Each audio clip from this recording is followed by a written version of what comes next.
বিশ্বনবী মক্কায় বসে বসে তাহাজ্জুদের সালাত পড়ে আল্লাহর কাছে দোয়া করলেন, আল্লাহুম্মা আইজ্জাল ইসলাম বিআহাব্বির রাজুলাইনি ইলাইক।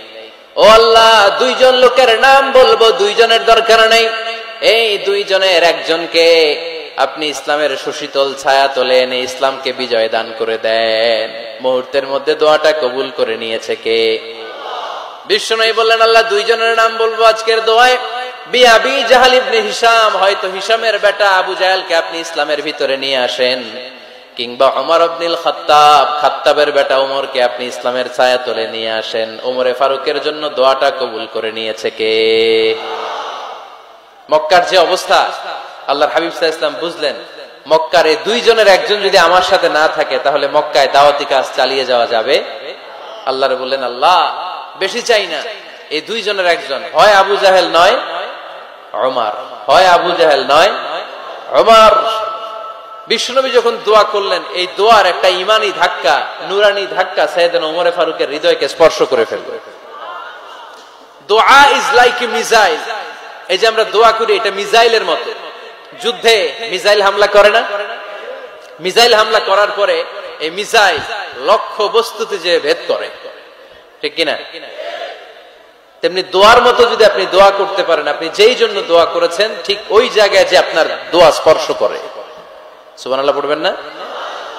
বিশ্বনবীর দোয়ার মাধ্যমে প্রথমে সাইয়েদনা ওমর ফারুকের হৃদয়ে এক ধাক্কা লাগলো। দুই নম্বরে রব্বুল আলামিন সূরাতুল হাক্কা দিয়ে ওমর ফারুকের হৃদয়ের মধ্যে দিলেন এক ধাক্কা। পড়েন আল্লাহু আকবার।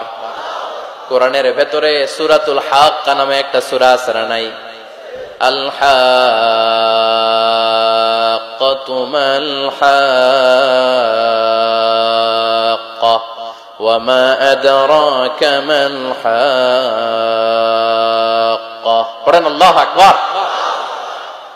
বিশ্বনবী যখন দোয়া করলেন, ওই দোয়া যখন সাইয়েদনা ওমর ফারুকের হৃদয়ে স্পর্শ করলো, সাইয়েদনা ওমর ফারুক সব সময় বিশ্বনবীরে ফলো করতে আরম্ভ করলেন।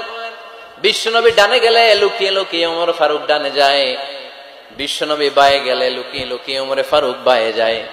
বিশ্বনবী একবার মসজিদুল হারামে যে নামাজ পড়তে শুরু করলেন, ওমর ফারুক তখন বিশ্বনবীর পিছু পিছু ছদ্মবেশে পেছন থেকে যে বিশ্বনবী কিভাবে নামাজ পড়ে দেখতে শুরু করলেন।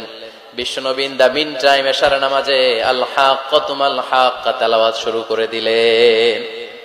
আল হাক্কাতু মাল হাক্কা তেলাওয়াত শুরু করে দিলেন। তেলাওয়াত করতে করতে বিশ্বনবী যখন তেলাওয়াত করতেছে, ওমর ফারুক এরকম দুলতেছে আর মজা পাচ্ছে। ওমিয়া বিশ্বনবীর কণ্ঠ বুঝি আমার মতো কণ্ঠ, আপনার মতো কণ্ঠ, আহমদ বিন ইউসুফের কণ্ঠ, আব্দুল